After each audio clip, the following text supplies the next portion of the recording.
Hello everyone. Finally, today we are going to talk about the soul types of each monsters. This video is going to break down into 4 parts.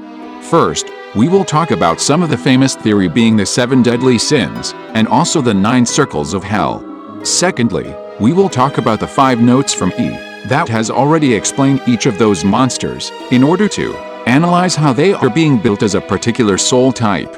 Then, in the 3rd part, we are going to speculate the soul types of Chapter 4 monsters, based on the method they used to build the previous soul types as analyzed in 1st part. Last but not least, the 4th and final part will be discussing about some extra interesting things. So stay tuned for the last part. Previously, many people believe each monsters represents the sins of the 7 deadly. However, many people feel like the 9 circles of hell are more closely related to the monsters of dark deception. I personally find this theory very interesting, because there are 9 portals that we've known. Even Beerus herself is counting down 9 portals only. 2 down, 7 more to go. 1 to try for another. However, I personally don't think this theory can work.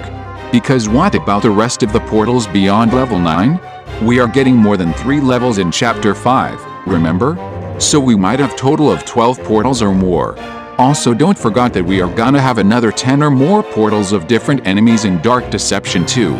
So, due to the above reasons, I don't think both 7 deadly sins and 9 circles of hell would be suitable to apply in the world of Dark Deception. Maybe the universe of Dark Deception have their own version of 9 circles of hell. Instead of 9, they make multiple sub-branches of sins, just like how we have multiple sub-branches of science. Now, let's analyze the secret notes from Chapter 1 to 3. Then, we will use this formula to speculate Chapter 4's monster. Let's start with the murder monkeys. In the notes, E wrote, "The monkeys. I can sense their desires. The mutterings are random and no longer human, but they are the most violent of wishes. I've learned that the mortal souls of murderers are imprisoned inside each one. In life, they abandoned their humanity. They gave in to their urge to kill. They chose to become monsters. Now they continue on this place as monstrous murder monkeys. As we can see here, their appearance makes sense as to why they are a monkey with blades. Monkeys are one of the animals that are most similar to human beings. Since they abandoned their humanity, they will be punished to live on as a beast without humanity. Hence, they are cursed as a beast of monkey without any humanity and unable to speak. The blades with blood on their appearance tell us that they have the desire to kill, hence their soul type are the murderous people. From here, we learn that their appearance and characteristic will give us a big clue regarding their soul type. Next, let's talk about Agatha. Agatha is very interesting. The note reads, "Sometimes, something so horrible happens to a child that their soul becomes corrupted by rage and sadness. When that happens, an evil child spirit is born from that suffering. This one's name is Agatha. The pain and suffering of children is a pain that she is forever tied to." From this note, we learn that Agatha is an evil child spirit born from rage and sadness. We can speculate the soul type to be an evil child based on her appearance. However, there's not much information for us to speculate her soul type unless we have to dig into the secrets. The information we have from her appearance is that she has a severe degree burn on her hands. The environment of the school is on fire, indicating her accident is related to fire, and she will be forever tied to the suffering of fire. The secret also let us know that she is burned to death in the car because of her father's doing. Even her grave is unmarked. These could be the reason that she is very angry. She was disappointed in her own father, going through the suffering of burned to death. Her death will not be remembered by anyone, hence she is forever angry and forever sad that she became evil. Her suffering of forever being a child and never aged will always stick with her. From here, we learn that some enemies are hard to speculate their soul type unless we dig through the secrets. However, what interests me the most is that the note mentioned, this evil child spirit is named Agatha. This means that the universe of Dark Deception might have more evil child spirit, however the one we know is named Agatha. Now, let's talk about the most obvious ones. The Gold Watchers. The note reads, "The sheer amount of gold here reminds me of the story of King Midas. Many must have been seduced and lead to their deaths by it. The cursed souls of men corrupted by greed are drawn to this place. In life, they valued only wealth. Now they are encased in the very gold that they so loved, burning in it for eternity. A fitting end for them. All that remains is a ruthless golden golem. From here, it's obvious that their appearance gives us a lot about their soul types. However, in this level, the environment are also giving us big clues regarding the soul type of gold watchers being greedy toward wealth. Because the environment are already full of gold. By the way, King Midas is a story about the king being granted to have the ability to touch anything to gold. His greed accidentally lead to his guilt, and eventually his own demise. It's a great story to warn us about the danger of greed. Next, let's talk about the fan favorite, Dread Duckies. The note reads, instead, they contain the rotten souls of liars, flushed down to the sewers and left to decay. They are now creatures of deception, as they were in life. These dreadful duckies are trying to blend in and hide behind their false appearance. It's very suiting for the dread duckies to be the souls of liars, since their behavior is to blend in with the decoys and trip their prey. In this level, their appearance, characteristic and the environment doesn't tell us their soul type, it's their behavior that tell us their soul type.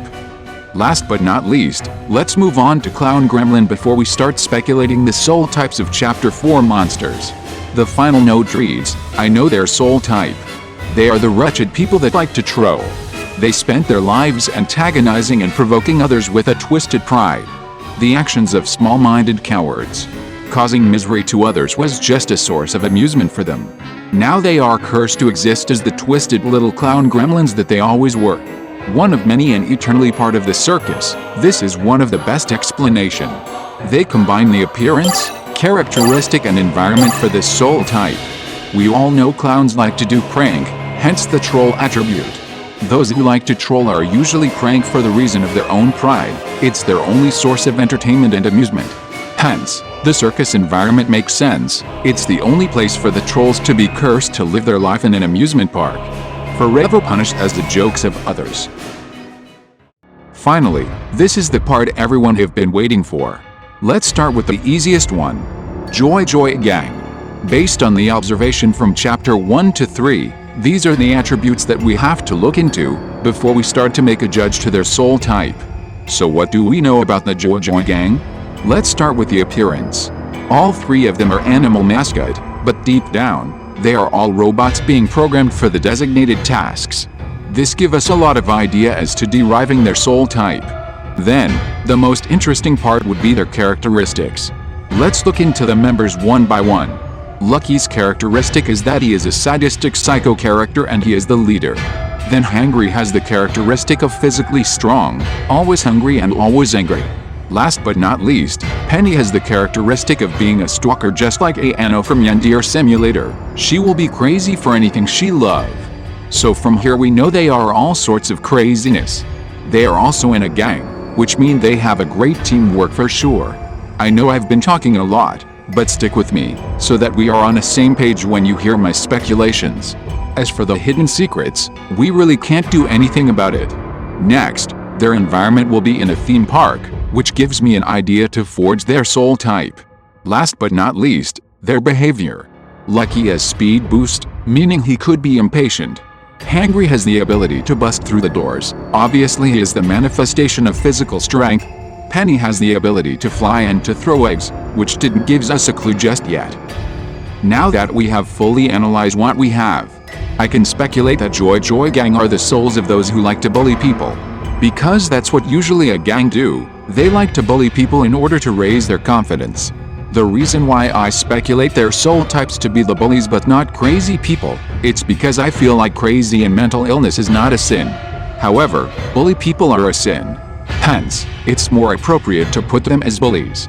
They like to treat others as if they have no emotion, hence, now they are cursed to be the animatronics without any real emotion. They are now programmed to serve others in the theme park, just like how they used to force other people to serve them. The souls of the bully that likes to mentally bully others will now be cursed as Lucky, forever sadistic and psychotic.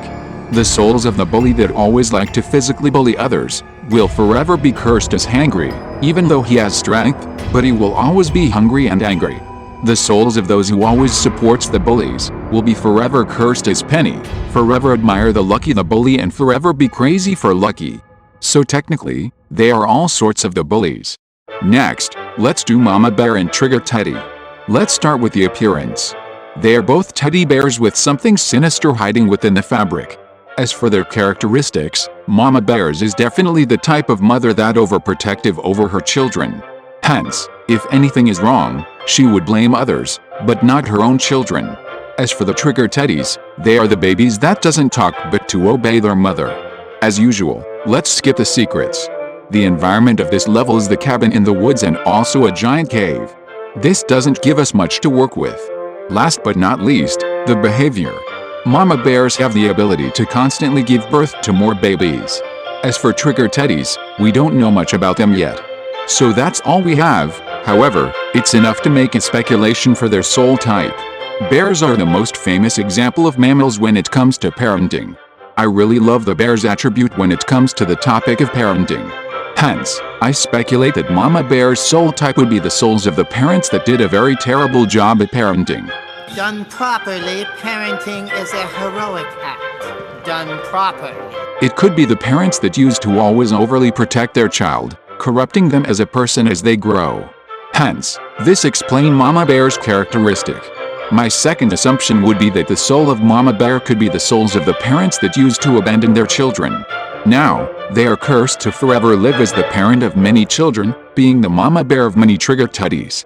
I'm not sure which one is more suitable, however it can't be both. Because a parent that abandoned their child would not be overly protective. It could only be one, so let me know what you think. Next, let's do trigger teddies. I feel like the trigger teddies could be the souls of the children that has been corrupted by their overly protective parents, making them disobey their parents. Now, they are cursed to live as the trigger teddies that always obey to the only parent they have. Finally, Reaper Nurse is the one that I'm not very sure. However, I'll try my best. The appearance of the Reaper Nurses is that they are a nurse, however they are always hiding their face behind that paper bag. As for their characteristic, they are fun, happy-go-lucky, they could be seductive and they never take things seriously just like Harley Quinn. As for the secrets, I feel like for the nurses, we really need to wait for the secrets in order to understand more about the nurses. So we can't really do much about it yet. The environment of this level will take place in a hospital. Last but not least, their behavior is that they have the ability to go invisible. Currently, I have two speculation. The first one would be that the nurses are the souls of lust-craving people. They are being cursed as a nurse in a hospital because they are infected with AIDS due to their extreme activities. They now have to live with a paper bag covering their face because they are humiliated with the things they've done before, hence the ability of going invisible. To be honest, I don't think this would be the direction Glowstick team would be headed. The second speculation is that the nurses are the souls of those who doesn't value their own life. Hence, now they are cursed to live as the Reaper Nurses, forever working in a hospital, knowing the importance of life. That's all I have. Let me know which one do you think it's more suitable? Or do you have a better idea as to what are their soul types? Finally, it's time to talk about the secret discussion. I have two things to talk about here. First thing would be about mannequin. I have an idea about their soul types. The mannequin could be the souls of those who waste their important money for the unnecessary spending towards some goods of the shopping mall. Hence, they are cursed to live as the very model of the mall, forever wearing the goods being the test subject. Then, my second secret is about this. From this notes, I noticed not many people discussed about this dollhouse. It's very interesting that the dollhouse is now canon in the world of dark deception. Dolly loves you to death. Big and grotesque, but I do like her shoes. Now that's a huge woman. We might get to see that level in Dark Deception Chapter 5, or we might get to see that level in Dark Deception 2. It's good to see that mysterious person experience a different place as compared to our main character. Not many people know this, but Vince did explain before as to why the future levels still have many soul shards. It's actually because different people have different experience regarding the sequence of the portals. Some unfortunate people might experience the mannequin level as the first level. Hence, there's soul shards in every level. That's all from me today. See you in the next video. Goodbye.